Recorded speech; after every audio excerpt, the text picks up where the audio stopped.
Welcome back, everyone. Today we will be reading chapter 22, so let's get into it. Quentin didn't sleep that night. He did try because it seemed important, because sleeping was something you did at night, but it was never going to happen.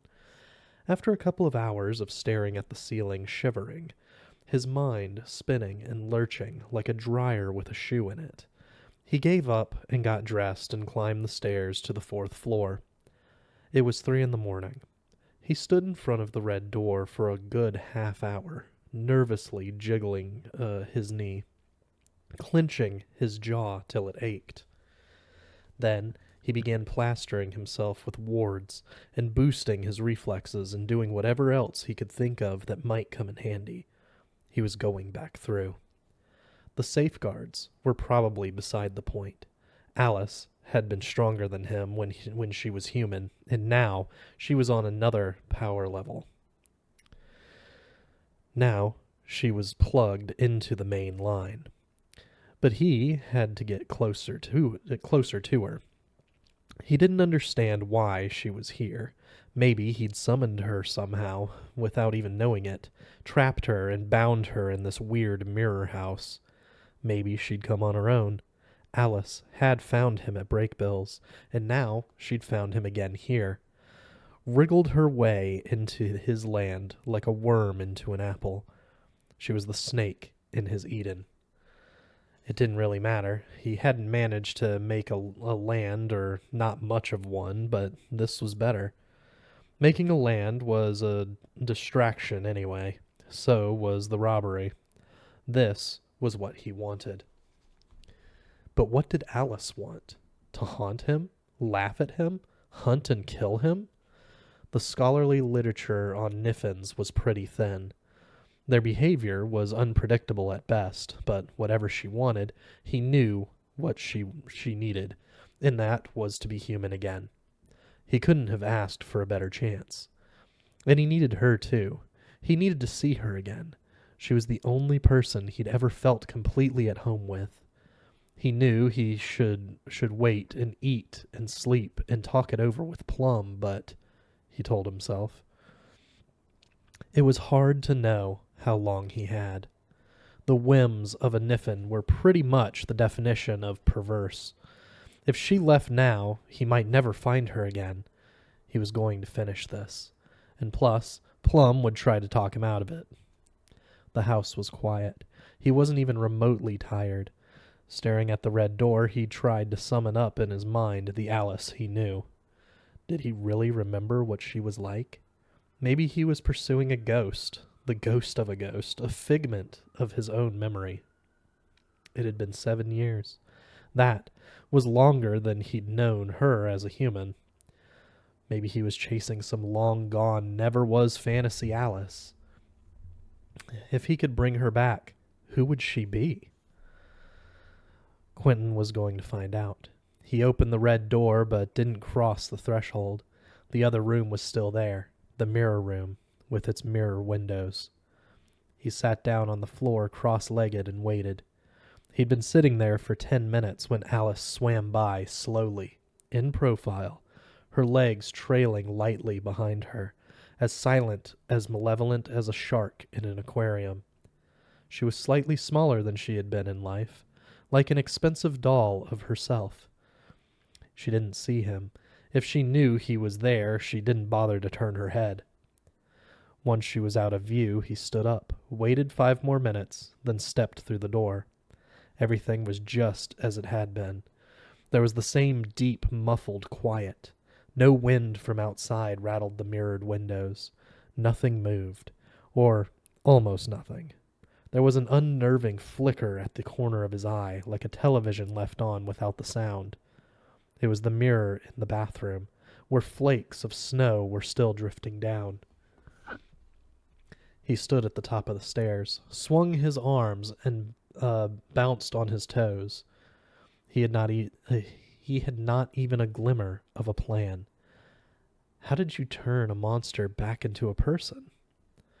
It took a long time for Alice to appear again, and he was starting to wonder if he should call her name when he heard a muffled, fumbling clatter in the room below, like somebody kicking something small and heavy across a rug.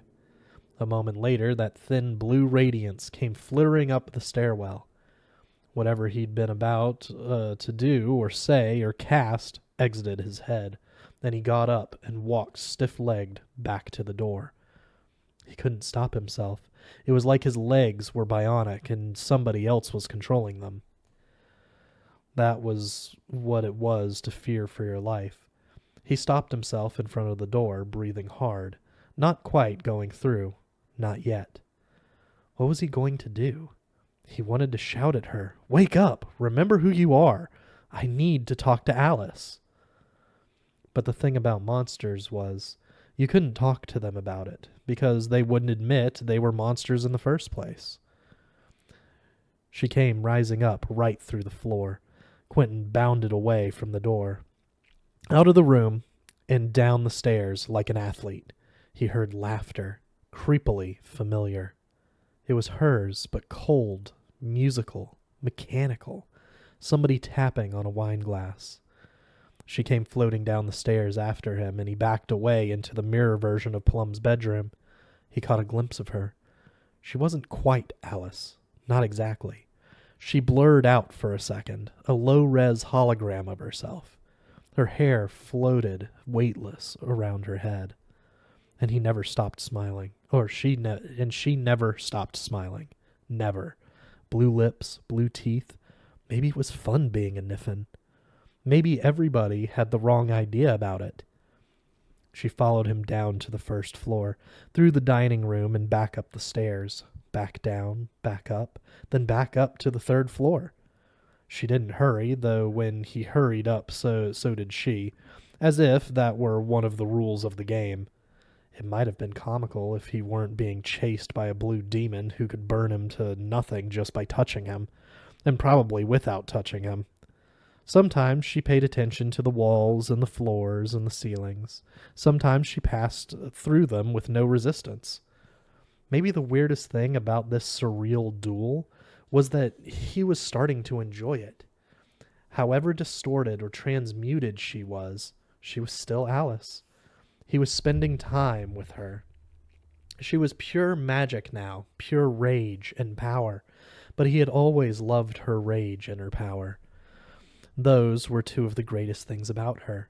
She wasn't Alice, but she wasn't quite not Alice either. At this rate, he could stay ahead of her forever as long as he avoided dead ends. It was like he was a ghost, he thought giddily, and she was Pac-Man or the other way around. Though, no, Pac-Man could eat the ghosts whenever they were blue. Never mind, focus. He wondered how long till she lost patience and went for him. It was like swimming with sharks, except that he knew what sharks wanted. He couldn't guess, within 1,000,000 miles, what Alice wanted. There were moments when he wanted to throw himself at her, right into her arms, and let her burn him up in an instant. What an incredibly stupid fucking idea. After half an hour of this, he doubled back through the red door, back home. This wasn't getting them anywhere. He sat on the edge of the work table, gasping a little from all the stair climbing. He was still alive, but he wasn't making progress. Some way or other, he was doing this wrong. He was still there when Plum came up around 7 with coffee. "Jesus," she said. "Are you playing chicken with that thing?" "With Alice," he corrected her automatically. "I guess I am." "How's it going?" "Pretty well," Quentin said. "I'm not dead." "And Alice?" "She's still dead." Plum nodded. "I don't mean to sound at all critical," she said, "but maybe you should just leave this alone. Stop tempting fate. I feel weird just being in the same house with it. Her. I want to learn about her." "What have you got so far?" "Not much. She likes to play. She could have killed me by now, but she hasn't." "Christ, Quentin!" They both watched the open doorway like it was a TV or a hole through which they were ice fishing. It's weird to think that she killed my great-great-uncle Martin, Plum said. But then it sounds like she had her reasons. Is she really alive in there? I don't know. It feels like she is. Okay, I'll leave it to you. Plum paused in the doorway. Just, I know you're going to get obsessed with this, so try not to forget the big picture. If there's no hope, you have to promise me you'll let her go. She was right, of course. Where did she get off being wiser than him at 21? I'll let it go, I promise. Just not yet. I'll leave you alone. I'm not alone, Quentin said. Alice is here. Later that day, he tried fighting her. He'd watched Alice face down Martin Chatwin himself with a whole arsenal of magic that he'd never seen before, but that was a long time ago. Now he knew his way around a ward and shield or two. He could chuck a magic missile with the best of them. He had a damn one-man magic missile crisis. And Alice was playing with him. This was a game to her. Quentin had this advantage at least. He wasn't playing. It made him feel sick fighting somebody he wanted to love, but right now, Alice was in no condition to love or be loved. He looked up the thickest, baddest ass-shielding spell he knew about and crudely attached a couple of hardening enchantments to it. Taking a deep breath, he stepped through the closet door and as quickly as he could cast the shield 6 times in a row, one after the other, 6 magic shields hanging invisibly in the air in front of him, or all but invisibly. Looking through 6 of them at once turned the air a little rosy pink. Any more than 6, and they would have started to interfere with each other, diminishing returns. Plus, he didn't think he could do another one right now anyways. Then, the missiles. He'd made them in advance, with all the trimmings.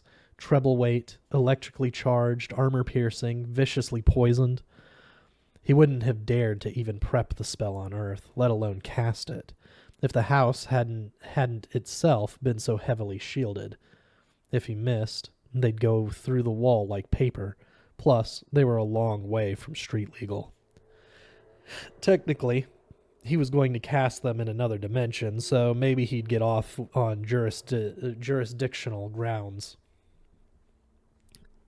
Alice rose to meet him. Feeding time. She never quite touched the ground, he noticed, though when she saw him noticing, she gave a little kick with her legs, balletic almost, a joke, as if to say, "Remember when I used to walk with these things? Sure you do. Remember when I used to spread them for you, my darling?" Quentin tried to kill her. He knew he couldn't, but he thought she might feel it, and as long as she was a Niffin, this was virtually the only interaction they could have together. He cast the magic missiles, full strength, and then some. They practically took his fingertips off. They were green, seething things that darted at Alice like hungry fish. But about 10 feet from her, they slowed to a crawl. She looked at them, pleased, as if Quentin had made her cookies. You shouldn't have. Under her gaze, the missiles lost the courage of their convictions. They formed a line, single file, and obediently encircled her waist in a sparkling, fizzling green ring. Then the ring burst out in all directions. 2 of the missiles whanged resonantly off Quentin's sextuple shield. He flinched. He wouldn't have survived even one of them. Then Alice was across the room and hanging in the air right in front of him. He couldn't tell if she'd teleported or just darted straight at him. She was that fast. For the first time, she looked pissed off. She bared her sapphire teeth. Was it being a Niffin that made her this angry? Or had she been this angry all along? Maybe the rage had been inside her already, and becoming a Niffin had just revealed it, burned away the protective shielding. Either way, she was Alice to the life. He'd know her anywhere. She was more than alive. She was humming and crackling with energy. Her eyes were the brightest, angriest, most magnificently amused eyes he'd ever seen. She reached out and put a hand on the first of his 6 shields, pressed on it with 2 blue fingertips, then put them through it. The shield flared and died. The second shield buzzed angrily when she touched it. That should have killed her too. He'd laced it with a magical charge he'd only read about, and in a book he shouldn't have been reading. She wiggled her fingers with sensual pleasure. Delightful. With both hands she grasped the third shield and picked it up, set it aside as if it were a physical object, an old picture frame maybe, and leaned it against a wall. It was a joke. Magic didn't even work that way, but if you were a Niffin, it worked however you wanted it to. She did the same thing with the next one, and the next, stacking them neatly like folding chairs. Quentin didn't wait around for the ending. He could see where this was heading.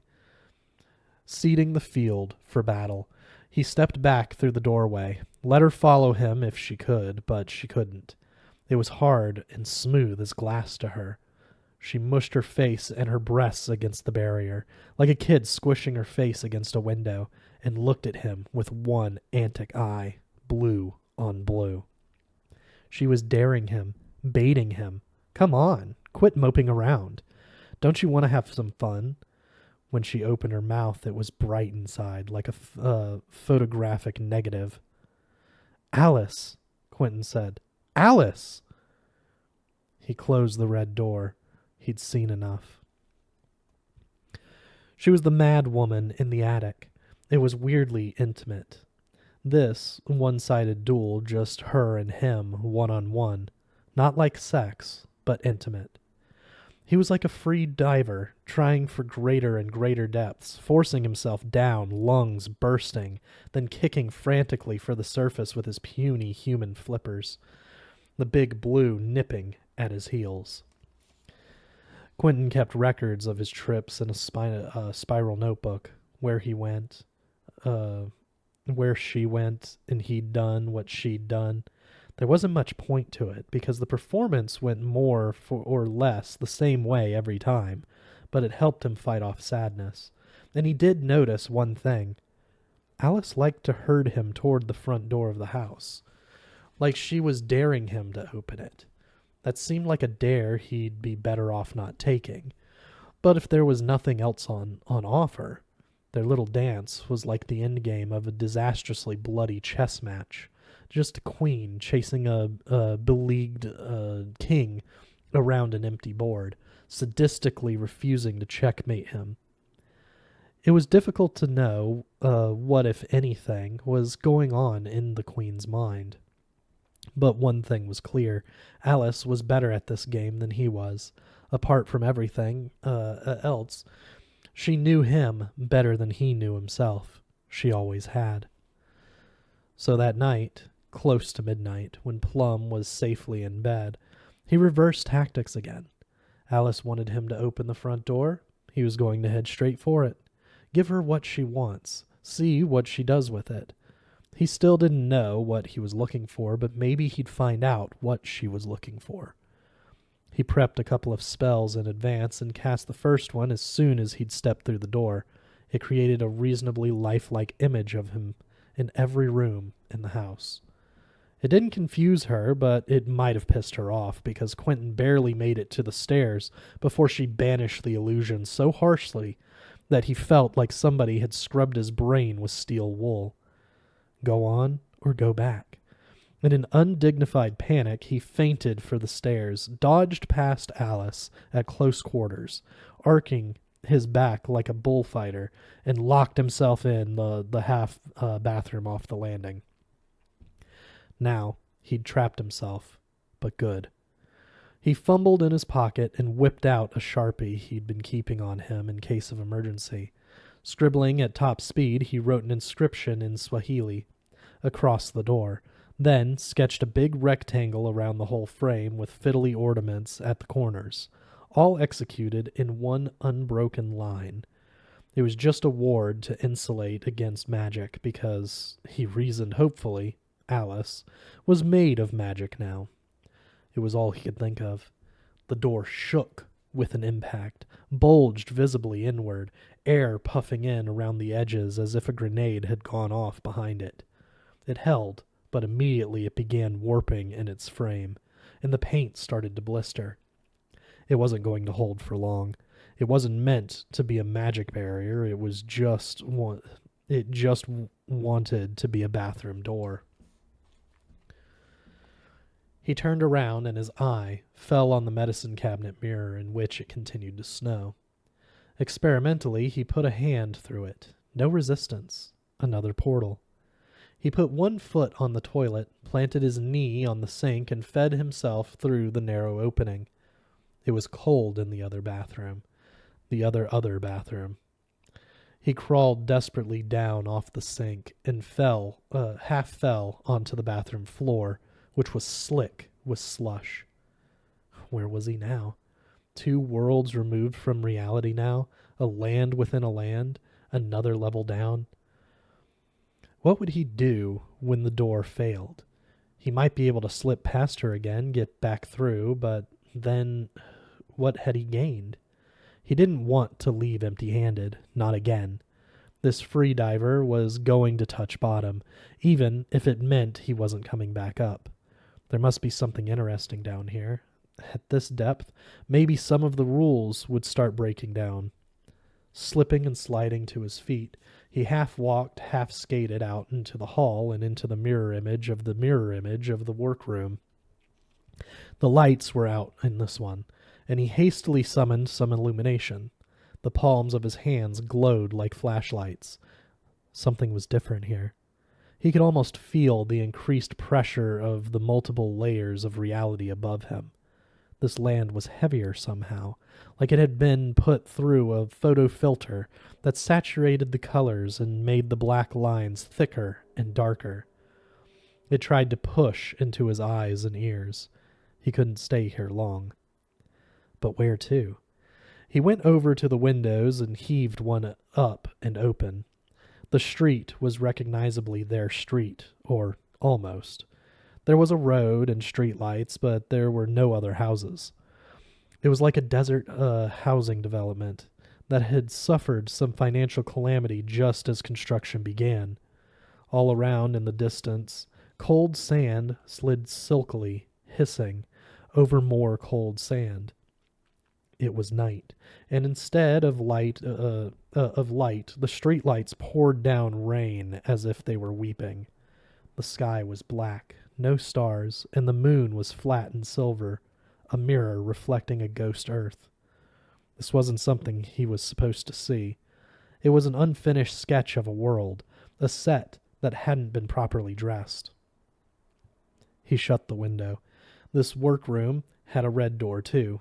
He opened it and stepped through. Now he was getting close to the heart of something. He could feel it. 3 levels down, the innermost chamber, the littlest Russian doll. A tiny wooden peg with smeary features, barely a doll at all. This room looked nothing like anything in the townhouse, but he recognized it anyway. The hushed carpet, that warm, fruity smell. A stranger's house that he'd only been in once, and that for about 15 minutes, but it was like he'd never left it.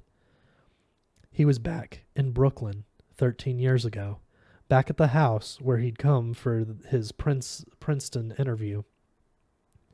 It was like he was burrowing deeper into his own mind, back in time, back into his memory.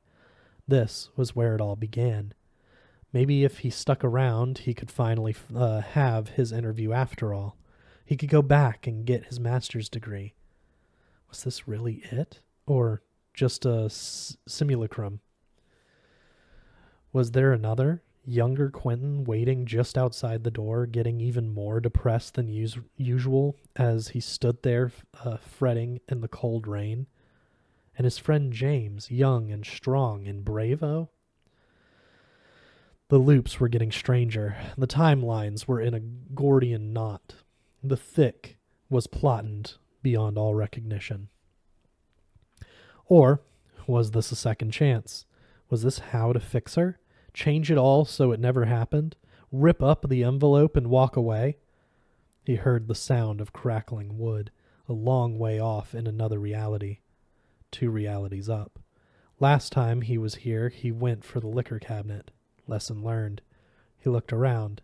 Yes, a grandfather clock, just like in Christopher Plover.